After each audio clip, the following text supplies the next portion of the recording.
lain.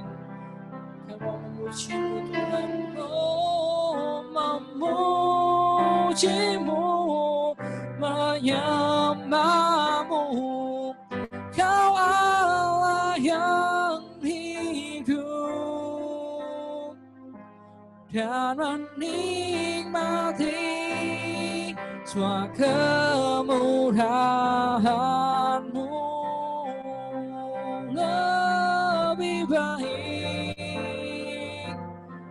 Lebih baik satu hari di pelataran-Mu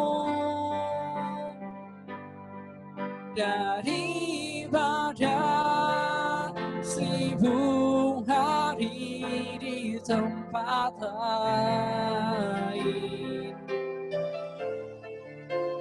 Oh, memujimu, menyembahmu. Kau Allah yang hidup, Allah yang hidup dan menikmati semua kemurahan-Mu.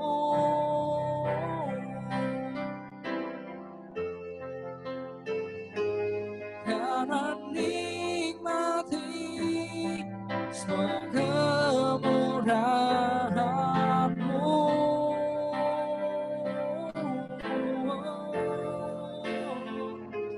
Dan menikmati semua kemurahan-Mu.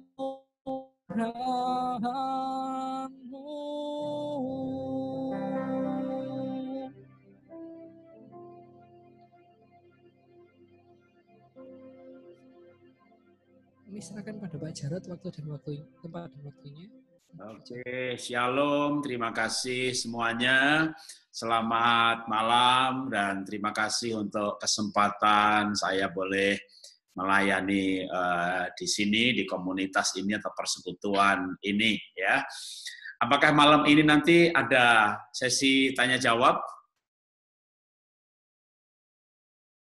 La Firman. Boleh setelah? Ada Pak. Oke, berarti saya siapkan supaya ada waktunya, jadi saya nggak panjang-panjang banget ya, nanti bosen. Kalau tanya jawab biasanya seru. Oke, selamat malam. Nah, tema kita pada malam hari ini adalah move on to the next level, ya. Dalam arti berarti kita mesti melangkah selanjutnya dalam level, tentu level yang dimaksud adalah level rohani yang lebih baik atau lebih tinggi lagi. Nah, pelajarannya supaya sistematis, saya menyampaikan sistematikanya di dalam PowerPoint, ya, supaya urut-urutannya paling tidak akan lebih mudah dimengerti, ya. Nah, yang pertama saya mau mengajak kita membaca Yeremia pasal yang ke-31 ayat 12a. Mereka akan datang bersorak-sorai di atas bukit Sion, muka mereka akan berseri-seri karena kebajikan Tuhan. Jadi hari-hari ini tentu kita semuanya mengalami dampak yang cukup berat atau sulit, ya, kecuali kalau mereka yang bisnisnya obat, vitamin, ya, itu bukan terkena dampak, malah kita pergi ke apotek mau beli vitamin ini itu, wah habis Pak, berarti yang jualan senang banget. Atau yang punya Zoom ini, ya, semua orang pakai Zoom sekarang, sehingga bukan seminar tapi Zoom-minar, itu ini kemarin bulan yang lalu kekayaannya nambah 66 triliun hanya dalam sebulan. Tapi saya percaya yang mengalami situasi seperti itu tidak banyak. Ada tapi tidak banyak. Karena mall-nya tutup, ya sekarang sudah mulai dibuka lagi di beberapa kota, tapi ya masih sepi. Walaupun dibuka ya orang masih ada yang takut, ada yang berani. Ya. Kalau tadi pagi, tadi sore saya jalan-jalan ke pasar sekitar Tangerang Selatan, Bintaro gitu ya rame, karena mereka nggak takut COVID, mereka takut kalau nggak punya duit, ya takut kalau bisnisnya nyungsep nanti malah sakitnya bukan karena COVID, karena stres. Jadi tak lihat di pasar ya rame, ya ada plus minusnya. Menurut saya ya kalau mereka nggak paranoid, nggak takut ya berarti malah pulihnya akan cepat. Paling enggak herd immunity atau imunitas yang alamiah mungkin akan lebih mudah tercapai. Sehingga kalau ada COVID, kena COVID pun kalau OTG kan tanpa gejala. Kalau tanpa gejala kan berarti COVID-nya nggak berbahaya. Jangankan mati, batuk aja enggak. Jadi akan banyak orang dijumpai sekarang OTG. Nah, sekarang hari-hari ini yang bertambah yang terkena 1.300. Kenapa kok yang bertambah banyak banget gitu ya? Karena memang yang dites juga makin banyak. Jadi dulu tuh ngetes per hari cuma 5.000, lalu 10.000, sekarang sudah bisa 20.000 per hari. Jadi ya sebanding dengan proporsional jumlah yang dites ya, maka seolah-olah jadi kayak meningkat. Padahal dari dulu juga banyak juga, cuma nggak dites gitu. Maka ada negara Afrika itu wah nggak masuk daftar, nggak kena, bukan nggak kena, nggak dites ya, makanya nggak ada gitu ya. Nah, maka kita perlu imbang antara hati-hati, tapi juga tidak paranoid. Nah, kembali kepada firman Tuhan tadi. Hari-hari ini di mana kita banyak orang yang mengalami masalah, maka masalah ekonomi akibat dampak dari COVID, masalah apapun juga, maka kita perlu mengingat-ingat kebajikan Tuhan. Muka mereka akan berseri-seri kalau kita melihat atau mengingat kebajikan Tuhan. Ini ada cerita, bukan orang yang kena COVID ya, tapi seorang ibu yang umurnya sampai 130 tahun. Wah, ini diwawancarai sama Google. Kok bisa ya punya umur panjang sekali sampai 130? Apa bu rahasianya gitu. Lalu yang 130 tahun umurnya ini mengatakan bahwa rahasia umur panjang itu ingat yang baik-baik gitu. Ya, termasuk kalau ingat suami gitu, ingat yang baiknya. Lah, Pak, suami saya jelek, Pak. Mukanya kayak Herodes, Pak. Urapannya kayak Firaun, Pak. Tingkah lakunya kayak Pilatus, Pak. Guala epol, Pak. Itu jenggureng face, Pak. Nggak pernah senyum. Ya, orang itu kalau galak biasanya tanggung jawab, ya. Biasanya orang kalau galak itu disiplin. Malah biasanya orang galak itu kerja keras, gitu ya. Jadi, kalau kita mau lihat galaknya ya stres, stroke, mati ya. Tapi kalau kita lihat, wah kok disiplin, tanggung jawab ya bojoku gitu ya. Nanti ya bisa mesem. Jadi sebenarnya kita itu bisa bersuka cita karena kita memang punya kemampuan melihat kebaikan seseorang. Nah, kemampuan itu akan muncul kalau kita itu ingat kebaikan Tuhan. Makanya firman Tuhan berkata, ingatlah kebaikan Tuhan. Bagaimana Tuhan mati bagi kita, disalib bagi kita, kita ingat bahwa dia baik. Tadi sebelum mulai sempat bincang-bincang sedikit dengan Pak Daud ya. Pak, saya ke tempat Bapak waktu Bapak sebelum kebakaran. Nah tuh, tak siapin fotonya. Ini foto memang sudah lama, 2009 ya. Jadi ya tapi nggak apa-apalah diceritain lagi gitu. Kenapa? Karena memang orang itu bisa kehilangan karena kebakaran, karena COVID, usahanya sepi ya kehilangan omset. Ya. Kadang kurang hati-hati, jaga imun, makannya nggak sehat, kurang tidur ya bisa kehilangan kesehatan. Jadi orang itu bisa kehilangan karena apa saja. Tanpa COVID pun orang juga bisa kehilangan, seperti saya tadi saya ceritakan, 2009 saya kehilangan harta benda, ludes habis semuanya, karena waktu terbakar ini kami sekeluarga sedang ada di Pulau Bali, sekeluarga, jadi ya semuanya kebakar, udah begitu ya. Nah, singkat cerita, ini 2 hari setelah kebakaran, kami tuh foto, lah Pak kok habis kobongan kebakaran kok sempet-sempetnya foto Pak. Ya namanya orang narsis saudara. Bukan narsis sih, itu waktu itu saya itu mau cetak buku, jadi mau bikin cover gitu loh ya. Lalu ya memang orangnya narsis juga sih, jadi cover bukunya tuh ya biasanya fotonya sendiri. Daripada fotonya orang lain ngambil di Google, nanti malah kena klaim repot. Jadi kami foto sekeluarga. Nah, maka fotonya itu wajahnya Bapak Ibu bisa melihat itu 2 hari setelah kebakaran, 2,5 miliar habis kebakar dan tidak diasuransi. Tapi kami dengan segera bisa move on. Kalau kita istilahnya hari ini, tema kita hari ini adalah move on. Ya kita segera bergembira. Jadi kehilangan apapun, mungkin ada yang di sini nggak kehilangan rumah, ya kehilangan pacar, kehilangan kesehatan. Mohon maaf, bukan saya meremehkan, tapi mungkin ada yang kehilangan anggota keluarga yang dipanggil Tuhan karena keadaan hari-hari ini. Tentu kita sedih, tentu kita berduka, ya beberapa hari atau beberapa minggu. Tapi hidup ini kan harus dilanjutkan. Saya juga rumah saya kebakar dan tidak diasuransi loh itu rumah, habis semuanya. Kalau saya meratapi nasib, saya menangisi yang hilang.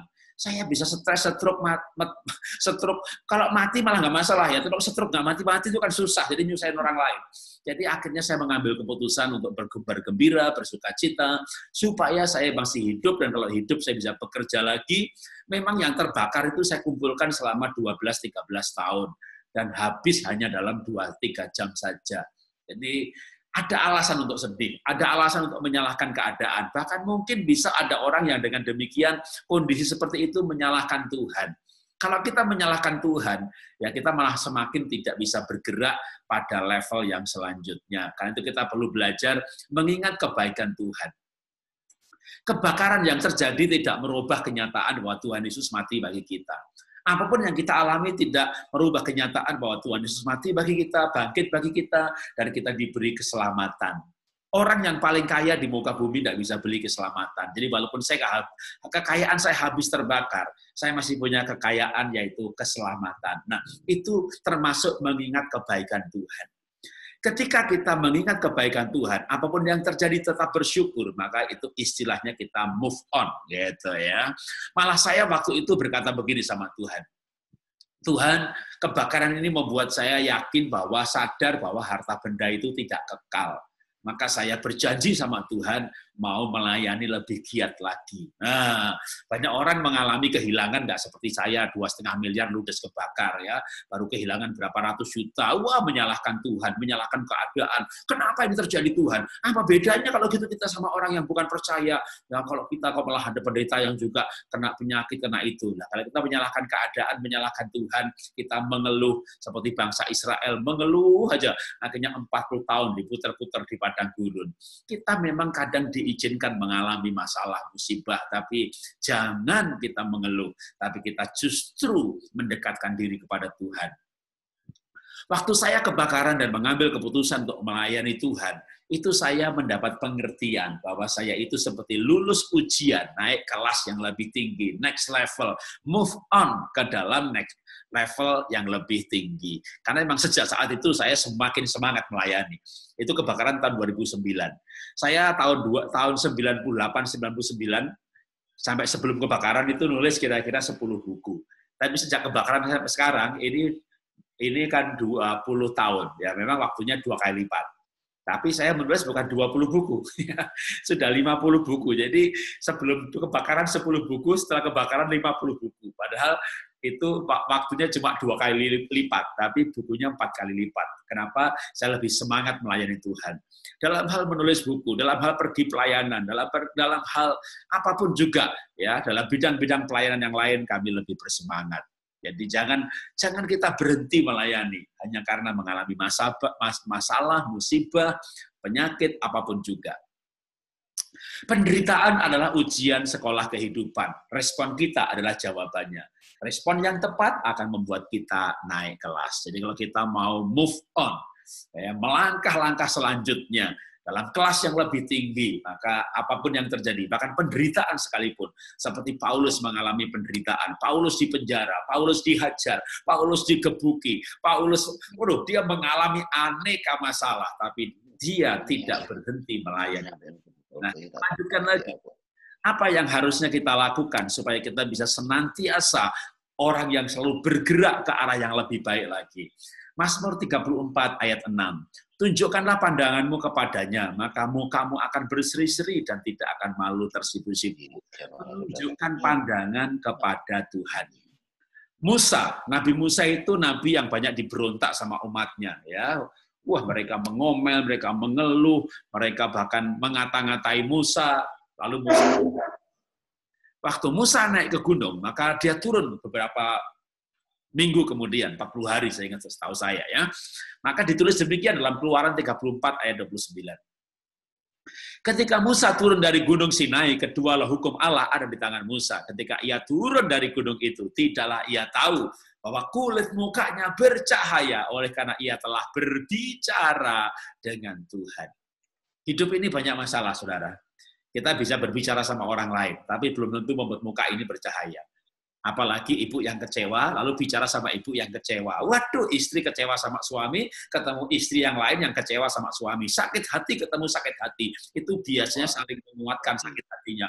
Wah, sama suamiku itu begini-begini. Wah, bojoku ya ngono-ngono. Wes, nek mau kelanangi ngono kabeh. Wah, itu tambah kepahitannya tambah kencang, saudara. Pengerja sakit hati ketemu pengerja sakit hati. Ngomongin pendetanya. Wah, itu 2 hari nggak selesai. Sakit hatinya tambah parah. Makanya kalau kita mengalami masalah, itu Musa itu mengalami masalah loh, dikata-katai orang, diberontak, waduh macam-macam. Naik gunung, dia berbicara kepada Tuhan. Dan setelah dia berbicara kepada Tuhan, maka dikatakan mukanya bercahaya. Saudara ini kalau mau pergi ya, misalnya nggak semua rumah sakit sih, tapi yang setahu saya itu malah justru pihak kayak angkatan darat, militer ya. Itu ada alat yang bisa untuk mengukur aura tubuh. Jadi kayak senjata aja misalnya ya, ada senjata untuk perang pada waktu malam hari, itu dilengkapi dengan deteksi sonar, deteksi cahaya yang bisa mendeteksi. Kalau misalnya binatang gitu nanti kelihatan cahaya itu keijo-ijoan.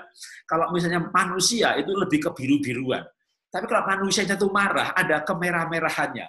Kalau dia senang ternyata ke kuning-kuningan. Jadi ada warna yang mewakili perasaan apa yang sedang berkobar. Itu namanya aura. Nah, ternyata orang itu kalau gembiranya luar biasa, damai sejahteranya luar biasa, sukacitanya luar biasa, itu cahayanya makin kuat. Makanya orang-orang itu yang orang suci pada zaman dulu ya, kalau kita ngelihat fotonya, posternya itu di sekitar mukanya ini ada cahayanya gitu. Nah, itu memang itu lukisan gitu ya. Sinar cahaya di sekitar muka orang-orang kudus. Tapi saya percaya sebenarnya Bapak, Ibu, Saudara dan saya ini kalau diukur pakai alat itu gitu, saya yakin cahayanya kenceng. Ya. Kecuali kepahitan, kecewa, pengen mati, nggak punya harapan, sedih, itu auranya jelek banget itu ya. Makanya orang-orang yang punya indera keenam ya, memang ini ada orang yang jahat ya, misalnya mereka menghipnotis gitu ya, orang yang bisa nyantet orang lain. Dia punya indera keenam. Itu kalau dia lihat orang wajahnya bercahaya, karena dia peka dengan hal itu. Ini nggak bisa nih gitu. Tapi kalau orang marah gitu, itu nanti ada celahnya, cahaya kehitam-hitaman. Jadi, wah ternyata makanya Musa itu turun dari gunung, pulang-pulang turun dari gunung, wajahnya bercahaya. Nah, itu yang membuat Musa bisa melanjutkan pelayanan terus tahun demi tahun di tengah-tengah suasana padang gurun. Ada musibah di padang gurun, ada hama di padang gurun, ada kekeringan di padang gurun, membawa orang-orang yang suka mengeluh, jumlahnya 2 juta orang diperkirakan. Itu tidak mudah, tapi mukanya bercahaya. Jadi kita perlu apa? Kita perlu bergaul dengan Tuhan. Hidup ini memang susah, hidup ini memang banyak masalah, tetapi kalau kita bergaul dengan Tuhan, kita pasti mendapat kekuatan. Hidup ini perjuangan dan pergumulan. Bergaul dengan Tuhan, ada jalan keluar dan kekuatan yang diperbaharui dari hari ke hari. Kita lanjutkan lagi. Amsal 15 ayat 13. Hati yang gembira membuat muka berseri-seri, tetapi kepedihan hati mematahkan semangat. Ya. Nah, hari-hari ini kita perlu punya hati yang gembira. Kenapa? Indonesia ini mungkin loh ya, kalau mau dibuat istilahnya gitu, jangan-jangan mengambil kebijakan herd immunity. Walaupun mungkin kita nggak boleh bilang begitu dan pemerintah tidak bilang begitu. Kenapa? Karena kalau saya ambil data 10 hari terakhir gitu ya, tetap dengan mempertimbangkan rasio jumlah yang dites. Jadi saya itu kalau ada update data itu tak screenshot gitu ya. Saya tuh niat-niatnya ngumpuli gitu. Wow, satu hari nambah 400, 500, 800, turun lagi 600, 900. Itu 10 hari terakhir, grafiknya tuh masih naik terus. Kurvanya itu belum landai, masih naik eksponensial. Bahkan mencapai 1.300 orang per hari ini. Kalau data seperti ini terjadi di Singapura, itu pasti lockdown. Data seperti ini waktu itu di Itali itu lockdown gitu lah. Nah kita apa? Kita PSBB diperlonggar. Indonesia ini memang ajaib. Kenapa? Orangnya nggak takut mati, saudara, nggak takut virus, saudara. Hidup mungkin juga susah, mati lebih enak. pokoknya itu kalau menurut orang luar negeri gitu ya, itu Indonesia ini kayaknya herd immunity. Herd immunity itu kalau pakai bahasa Surabaya gampang itu dikit loh. Wis dijarno wae, wis nek sing sehat ya urip, nek sing ra sehat ya mati. Jadi herd immunity itu istilahnya dijarno wae gitu ya. Atau mencapai imunitas alamiah sampai kira-kira 70% terjangkit dan sembuh kembali. Dari 70% terjangkit mungkin akan meninggal juga paling 2-3%. Nggak, mungkin juga jumlahnya hampir sama dengan yang kena demam berdarah. Kenapa harus takut? Kira-kira pola pikir seperti itu gitu ya. Jadi nggak perlu takut banget kok gitu. Orang terkena tapi OTG aja presentasinya lebih tinggi lagi. Jadi ini nggak bahaya banget. Nah, kira-kira konsep seperti itu. Nah, kalau memang herd immunity yang diambil, maka apa artinya? Artinya, setiap kita harus punya imunitas yang luar biasa. Kalau misalnya, walaupun angka yang terkena COVID ini 1.300, mungkin besok 1.500, mungkin lusa 2.000, dan tetap pasar dibuka, mall juga dibuka, sekolah jalan lagi, memang tetap pakai protokol kesehatan ya. Anak-anak di sekolah mejanya jaraknya 1,5 meter gitu ya kan. Pulang sekolah gandengan tangan. Gandengan tangan. Jadilah saya lihat itu tukang ojek di pinggir jalan duduknya gerombol, saudara. Jadi yang ada di gedung-gedung pemerintah, begitu di pasar ya mau beli beras ya ada dempet deketan juga. Jadi artinya saudara, artinya kembali kepada kita. Kita punya sistem imun kuat. Tidak perlu takut, terkena pun kita akan sembuh. Nah, tetapi apa yang bikin imun kuat? Ya tentu banyak, semuanya jadi seminar kesehatan. Satu saja yang bikin imun kuat. Alkitab berkata, hati yang gembira, obat yang manjur. Makanya saya ayat tadi, kita perlu bersuka cita. Kita perlu bersuka cita karena firman Tuhan berkata, hati yang gembira membuat muka berseri-seri, tapi kepedihan hati mematahkan semangat. Ayat yang lain, ayat 17-nya itu hati yang gembira obat yang manjur. Hatinya pedih, semangatnya patah. Kalau semangatnya patah, itu istilahnya akan ada badai sitokin yang membuat sistem imun kita tuh drop. Tapi kalau kita bergembira, kita tuh sehat. Ya, mau bukti kalau orang yang gembira itu sehat-sehat. Nah, buktinya wong Indian ini malah sehat-sehat. Anda tahu wong Indian nggak? Wong Indian itu orang gila itu, saudara, di pinggir jalan itu. Orang gila di pinggir jalan itu pakai kaos yang basah, tidur di emper toko itu nggak masuk angin loh. Orang Indian, orang gila itu ada makanan di restoran dibuang ya kotor, itu dimakan orang mencret loh. Nah, ngopo wong Indian ini malah waras banget. Margone wong Indian ini ketawa terus. Ini ketawa Pak. Jadi kayaknya saya ini juga akan etes, saudara ya. Kenapa? Lama saya ketawa terus, saudara.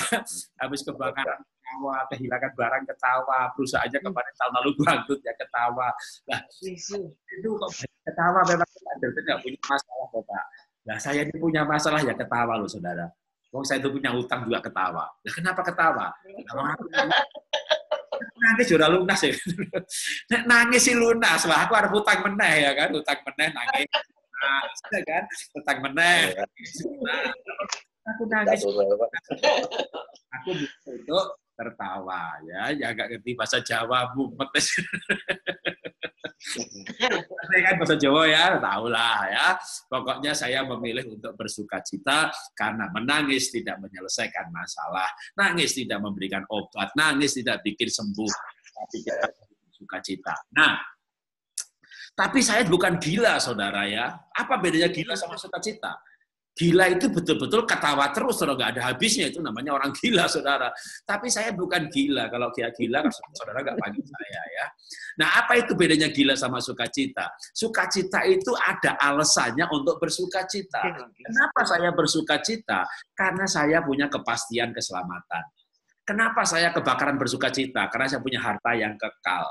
Kenapa saya waktu sakit awal bulan Maret itu kena gejala. Saya nggak tes COVID, tapi saya kena gejala. Dalam arti ya demam 5 hari, batuk, pilek, wah panas sampai dikompres kepala saya pakai es batu, dada saya tak kasih kompres juga, nggak turun-turun, sampai saya, waduh, badan nggak enak semuanya, pegel semuanya, wah golek tongseng, orang suka tongseng gitu ya, makan tongseng kok nggak ada rasanya, waduh, saya baca tanda-tanda gejalanya kabeh, kurang siji, sesak.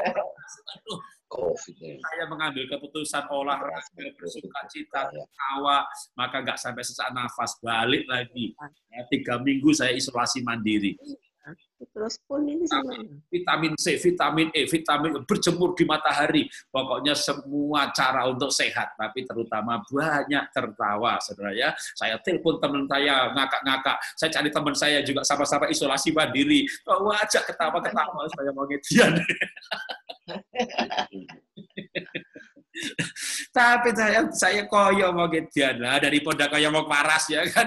Saudara lebih baik kayak orang gila atau kayak orang waras ya kan. Jadi saya suka tertawa kayak mau ngedian kayak orang ya, daripada kayak orang waras ya. Oke, kita lanjutkan lagi. Kenapa kita perlu bersukacita? Karena bersukacita itu belum tentu menyelesaikan masalah. Saya setuju. Namun akan menjalani kehidupan dengan lebih bahagia. Jadi sama-sama masalahnya nggak selesai. Ya, kita ada penyakit, kita tertawa, yang nggak langsung sembuh. Tapi sistem kita meningkat. Saya ada kewajiban bayar, ya, punya utang. Saya bersukacita, saya punya semangat cari duit dan punya kemampuan membayar. Tapi kalau saya nangis, saya stres, logika saya nggak jalan, mikir mumet, kerja pusing, malah nggak bisa membayar. Jadi sebenarnya ada alasan logis kenapa kita memilih bersukacita. Ya, kita lanjutkan lagi. Paulus berkata begini kepada jemaat di Korintus. Ini poin yang keempat, yang terakhir untuk kita tanya jawab. Paulus berkata kepada jemaat di Korintus dalam 1 Korintus 15 ayat 33. Janganlah kamu sesat, pergaulan yang buruk merusak kebiasaan yang baik. Mazmur 111 ayatnya yang pertama. Haleluya, aku bersyukur kepada Tuhan dengan segenap hati dalam lingkungan orang-orang benar dan dalam jemaah. Sengaja dipisahkan antara lingkungan orang benar dan dalam jemaah. Jemaah itu ibadah raya, ya. Waduh, lingkungan yang besar. Tapi ada lingkungan orang-orang benar, itu seperti sel group, altar, komsel, kul, sel group, pemuritan, apapun setiap gereja punya istilah lain-lain, itulah kelompok kecil. Nah, itulah esensi gereja sebenarnya. Gereja itu relasi persekutuan orang percaya. Kalau ibadah raya ratusan apalagi ribuan itu nggak ada relasi. Kayak pergi nonton biskop ya, tapi ini nonton khotbah. Wah, lightingnya bagus, pendetanya lucu, musiknya genjreng. Nah, tapi kan jadi kayak nonton, ya, kayak entertainment bisnis, bukan kayak gereja. Jadi gereja mula-mula itu di rumah-rumah, persekutuan orang percaya, jumlahnya tidak banyak. Gereja mula-mula, gereja di Alkitab seperti itu. Lalu gereja berkembang menjadi seperti perusahaan, seperti entertain bisnis, sampai corona datang, memaksa gereja ibadah di rumah-rumah. Jadi ada sedikit bersyukur saya sama corona ini, membuat semua gereja mengadakan ibadah di rumah. Nah, harapan saya nanti ketika coronanya nggak ada lagi, masih ada ibadah di rumah atau komsel. Ya. Nah, saya kembali kepada firman tadi untuk diambil esensinya. Janganlah kamu sesat, pergaulan yang buruk merusak kebiasaan yang baik. Itu artinya butuh pergaulan dalam lingkungan orang benar, selain dalam jemaah. Lingkungan orang-orang benar, sedikit orang. Artinya apa? Komunitas yang positif. Kenapa kita butuh komunitas yang positif? Karena Amsal 17 ayat 7 berkata, seorang sahabat menaruh kasih setiap waktu dan menjadi seorang saudara dalam kesukaran. Ada teman yang mendatangkan kecelakaan, tapi ada sahabat yang lebih karib daripada saudara. Jadi dari 2 ayat ini, kita tuh punya sahabat, itu kadang bisa lebih daripada seorang saudara yang membuat kita itu bisa terlepas dari kesukaran. Artinya apa? Komunitas yang positif. Untuk bisa move on, kadang kita nggak kuat sendirian, kita nggak sanggup. Apalagi kalau kita komunitasnya negatif, wah semuanya malah membuli, menyalahkan. Kita bisa bunuh diri atau paling tidak kita bisa depresi. Tapi kalau kita punya komunitas yang positif, maka itulah yang akan membantu kita untuk move on next level yang lebih baik.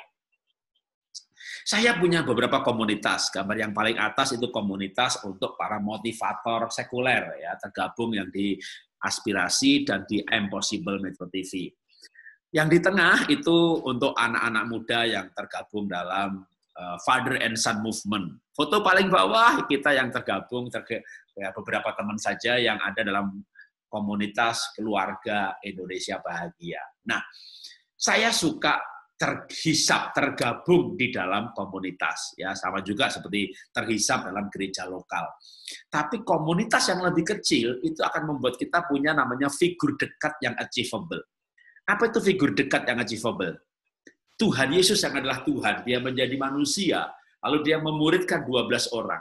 Muridnya ini merasa dekat dan akhirnya punya keyakinan, aku bisa kayak guru. Nah, itu artinya gurunya turun begitu rendah, merendahkan dirinya sedemikian rupa, sehingga muridnya berkata, aku bisa kayak dia. Atau kalau kita punya idola, tapi itu bukan figur dekat, namanya figur jauh. Wah, pendeta itu hebat banget ya. Wah, dengar kesaksiannya, sehari berdoanya 2 jam. Wah, hebat dia. Saya nggak bisa kayak dia. Nah, namanya itu figur jauh. Kita berkesimpulan, aku nggak bisa kayak dia.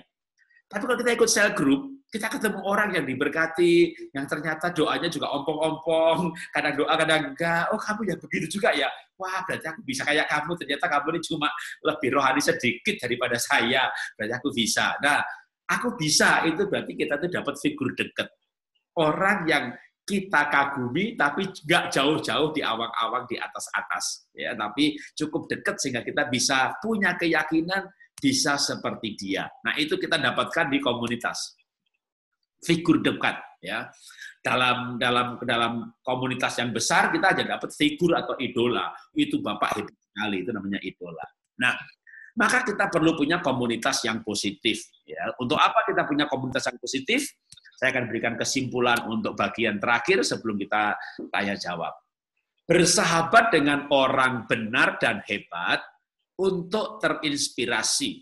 Bergaul dengan semua orang untuk mempengaruhi, menjadikan hidup lebih berarti. Jadi kita tuh perlu bergaul dengan orang-orang yang hebat, ya, untuk dapat inspirasi.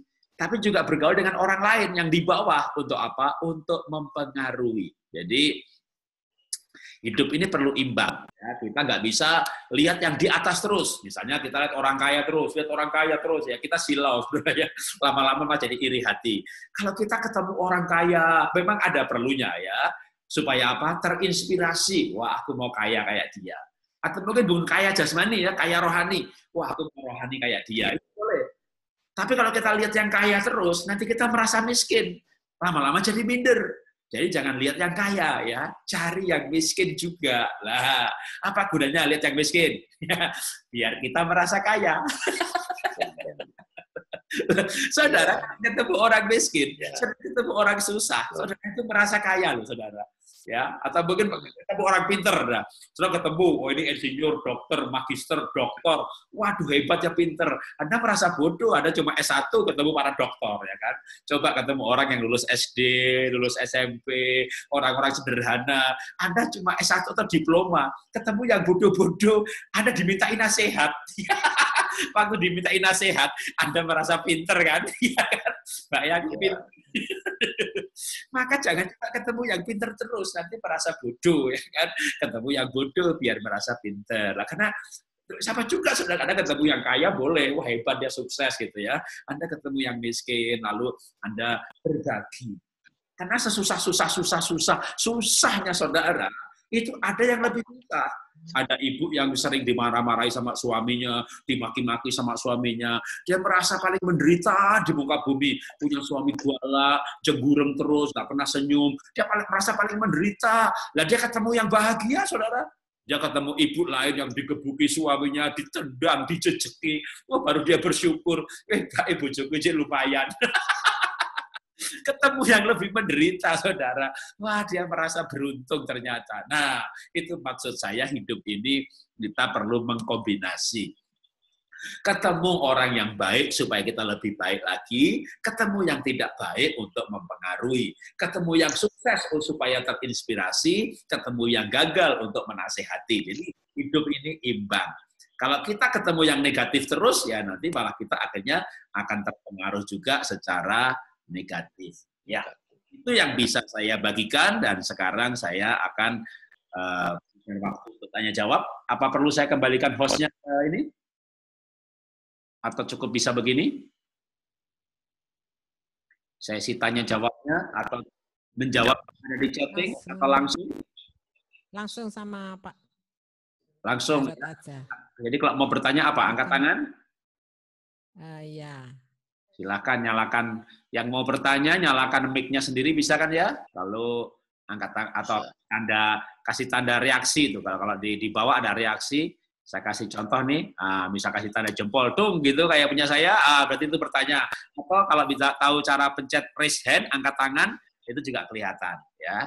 Jadi yang mau kasih tanda begitu boleh, langsung nyalakan mic-nya, boleh bertanya. Atau ngetik di chatting juga bisa. Kalau misalnya mau sambil saya menjawab yang lain, nanti misalnya ada yang mau ngetik di chatting, pasti saya bisa melihat dan saya akan bisa. Ya, silahkan bagi yang mau bertanya. Yuk. Ini kesempatan. Saya nggak ngerti kalau kena COVID ya. Dipikirnya periksa pertama ya ada batuk, tenggorokan nggak enak, ada panas. Terus ke dokter THT, di rongsen bersih. Jadi nggak nyangka kalau saya kena COVID. Terus tapi kok tiap malam itu dada sakit. Makan itu rasanya beda, kok pahit gitu. Tapi nggak ngerti juga itu Pak COVID. Dipikir saya itu kena, kalau nggak salah itu kena apa ya, demam berdarah atau tifus. Jadi saya periksa darah, tiba-tiba kena demam berdarah karena trombositnya turun. Jadi selama seminggu itu badan enggak enak, mau disuruh masuk rumah sakit. Katanya teman-teman bilang, gak usah kalau demam berdarah, kamu minum angka sama angco itu cepet bisa naik. Saya minum terus itu, tapi badannya enggak enak, kudu muntah, lemes. Terus akhirnya minta sendiri sama dokter Bowo. Dokter saya mau opnam aja. Terus pada waktu mau opnam dimasuk ke rumah sakit, sebelumnya masuk kamar di rongsen, terus sama diperiksa darah. Tapi dokternya itu tidak masuk terakhir sampai malam. Saya ditelepon sama anak saya, baru tahu kalau mama ini COVID, corona. Kaget aku. Kaget. Terus mari gitu sebentar lagi itu ada orang pakai baju robot-robot itu masuk, saya dipindah ke ruangan isolasi. Tuh aku setengah mati. Jalannya di RKZ itu mungkin di lorong-lorongnya, jalannya di kebun-kebun gitu ya. Saya kan merem. Terus matanya tak buka sedikit, tuh kok peteng gini. Tuh aku tambah anakku dipindah di mana ini isolasinya itu. Terus aku waktu itu aku ingat Tuhan. Aku terus jerit Tuhan. Tolong Tuhan, tolong Suyung, tolong Tuhan, tolong Suyung. Saya jerit Tuhan terus. Sampai masuk di kamar, padang wis ada lampu. Terus mari gitu, kaki ini kram, kayak kram kedinginan gitu loh. Terus saya minta suster AC-nya itu matiin dimatiin. Tapi saya dingin kaki itu sampai kram-kram dingin. Pakai celana panjang, pakai kaos kaki selimut 3 itu saya gigil. Waduh. Terus tanya sesek, iya memang sesek. Terus dikasih oksigen.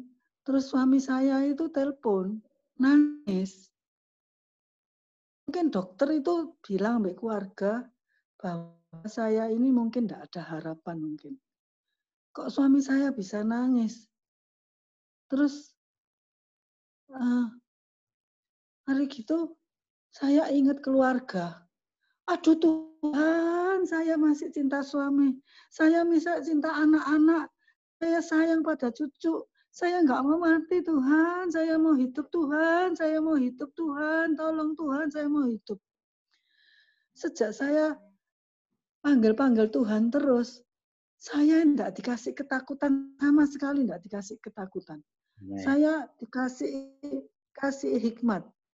Oh, kamu ini kalau kena COVID ini harus imunnya harus tinggi, harus banyak. Maksudnya harus punya imun tinggi. Imun yang tinggi itu makan yang banyak supaya imunnya naik. Tapi dari Tuhan itu ngasih saya tenang itu imunnya sudah naik. Terus dokter itu ya baik. Dok, ini sakit corona ini bisa hidup. Oh bisa. Saya ini sudah menyembuhkan orang banyak katanya.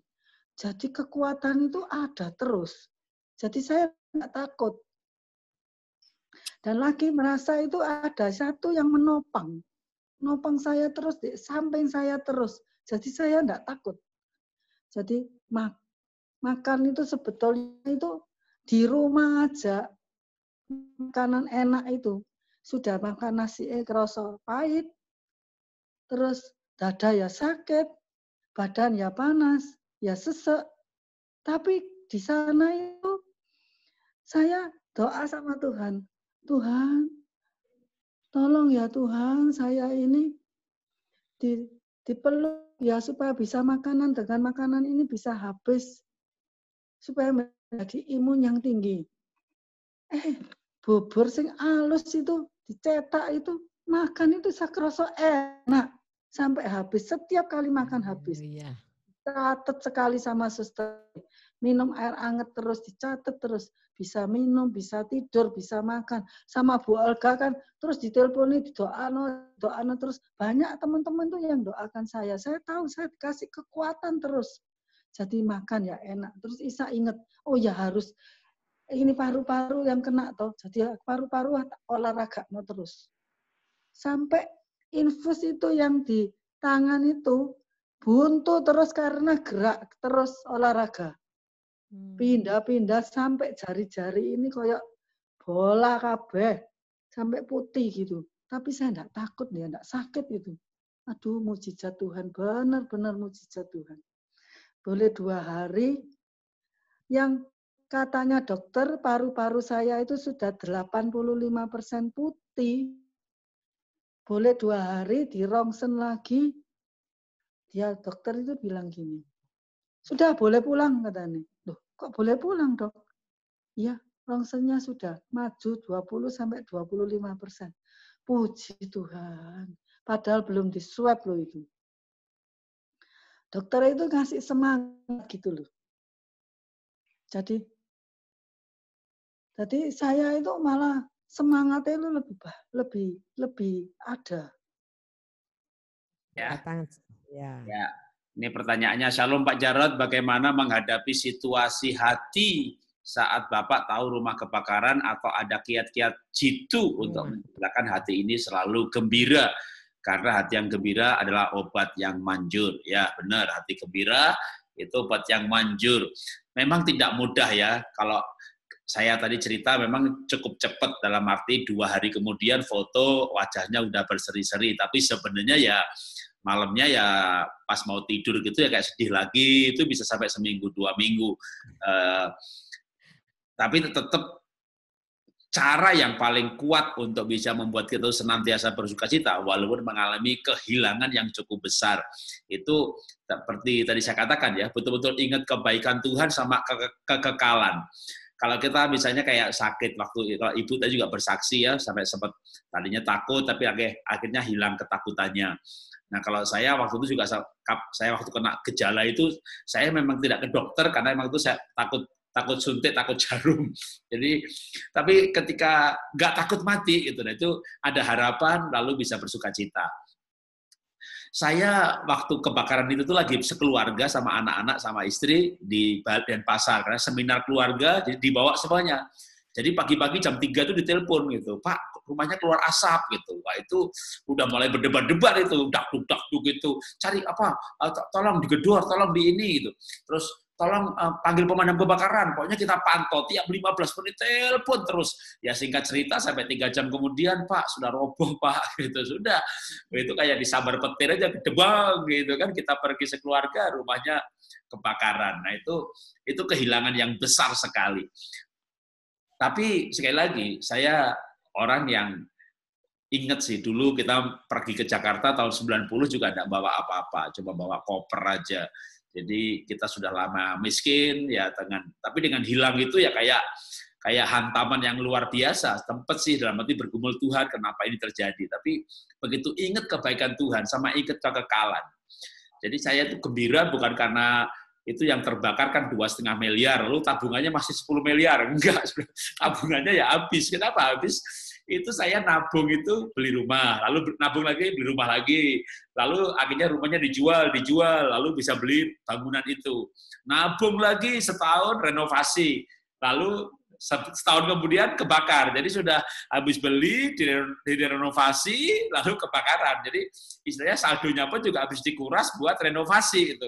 Jadi kita nggak punya banyak uang yang berupa saldo. Jadi tapi sekali lagi, kalau kita menangisi yang hilang, dalam hidup ini akan banyak sekali kita menangis, karena kita bisa kehilangan pacar, kehilangan teman, kehilangan kesehatan, kehilangan omset, kehilangan semuanya, asal jangan sampai kehilangan harapan. Kalau kita menghitung yang masih ada, ya waktu itu rumahnya kebakar, harta kebakar, meja kursi semuanya kebakar. Tapi ya tak lihat tanahnya tuh ya nggak kebakar gitu, tanahnya luasnya masih sama. Jadi ya saya hitung yang tidak kebakar aja lah, paling nggak anak saya hidup. Kalau Ayub dulu kan kebakaran, anaknya 10 mati. Jadi anak saya sehat-sehat 3-3-nya. Jadi saya mencoba untuk menghitung yang masih ada. Rumahnya kebakaran, tapi pekerjaan kan masih ada, bisnis masih ada. Jadi saya tidak mau menghitung-hitung yang terbakar. Kadang-kadang udah lama gitu baru, itu master film di mana ya? Oh, kebakar. Foto pengantin di mana ya? Kalau dicari yang nggak ada gitu, kebakar. Jadi kadang-kadang begitu berjalan waktu baru sadar lagi kebakar. Yang ini kebakar. Ada yang sempat di tempat kontrakan sih ada gitu ya. Jadi nggak semuanya terbakar habis, ada yang sebagian di rumah kontrakan. Jadi ya ingat aja yang masih ada ya. Kalau kita kan selalu masih ada ya, kita masih punya tangan, masih punya kesehatan. Jadi itu adalah tips untuk kita paling tidak ada modal untuk bersukacita. Ya, Tuhan berkati. Haleluya. Ada lagi pertanyaan. Keberapa ini, Pak? Jadi sebenarnya itu begini ya. Kemarin itu bulan April ya. Anak saya kan harusnya menikah bulan April. 18 April menikah anak ya.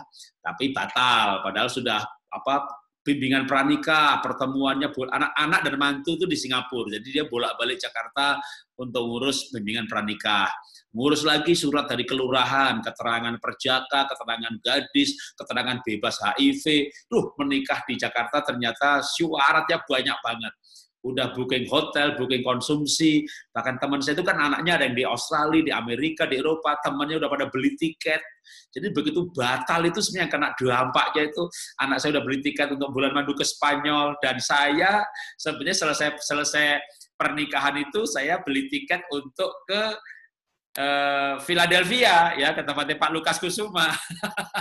Jadi batal juga. Nah, termasuk yang batal itu sebenarnya HWA kita sudah lama. Coba, nah ini kan Jakarta ini baru hari ini sebenarnya, kemarin dicabut gitu ya.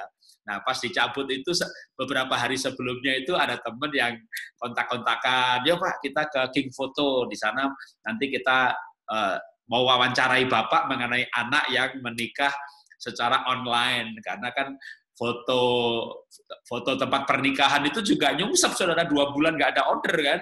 Nah, kan sekarang bisa, kalau di Indonesia sebenarnya menikahnya nggak perlu online, karena kan kita boleh berkumpul sampai 30 orang. Jadi orang tua, besan, pendeta bisa di satu ruangan memberkati. Nah, kalau di Singapura itu ketat sekali. Nggak boleh ada pertemuan di satu ruangan lebih dari 5 orang yang bukan keluarga. Jadi peraturannya begitu ketat, tetapi seiring dengan peraturan yang ketat, mereka sudah siap bahkan dengan jurlat untuk kalau toh ada pemberkatan online. Nah, kalau di Indonesia belum siap. Saya tanya pendeta teman saya di Jakarta gitu, wah ya nggak bisa kalau anakmu di Singapura, saya berkati dari sini gitu. Jadi sinodenya belum punya peraturan. Tapi kalau di Singapura gereja-gerejanya sudah punya peraturan. Syaratnya begini-begini. Akhirnya ya sudah, karena anak saya PR, akhirnya diurus pemberkatan di sana. Sehingga akhirnya kita ya cuma sedih aja ya, anak pertama, menikah pertama, nikahin yang pertama gitu. Kita nggak bisa hadir secara fisik, tapi ya paling tidak mereka saling mencintai, seiman, sepadan, sama-sama melayani Tuhan, dan kita orang tua juga merestui. Akhirnya saya memberanikan diri, mereka memberkati online. Nah, ternyata sayanya dapat hadiah dari Tuhan, begitu PSBB dicabut. Kemarin kita ke King Foto, buat foto-foto, ya sudah, itulah hadiah WA kita. Gitu ceritanya. Luar biasa ini Pak ya. Caci mau bersyukur, berterima kasih. Ya. Mari kita bersama. Jarot. Bapak, kami mengucap syukur buat Afian hari ini lewat Zoom. Kami percaya Tuhan Yesus Maha hadir, juga hadir dalam pertemuan kami. Terima kasih untuk pujian yang boleh kami naikkan. Kami percaya sorga memperhatikan doa pujian penyembahan kami. Terima kasih juga kami diberi kesempatan belajar firman-Mu untuk kami bisa mengingat kebaikan Tuhan, senantiasa bersuka cita, bergaul dengan Tuhan. Dengan demikian kami bisa selalu move on, selalu bergerak dari satu titik ke titik yang lain, yang lebih baik dan semakin lebih rohani, makin dekat dengan Tuhan, makin masuk dalam kemuliaan Tuhan. Terima kasih Tuhan, kalau sebentar kami akan mengakhiri acara ini. Kami percaya kami juga akan mendapat berkat dari Tuhan. Mari kita angkat hati kita dan tangan kita kepada Tuhan dan kiranya mendapat berkat dari Tuhan.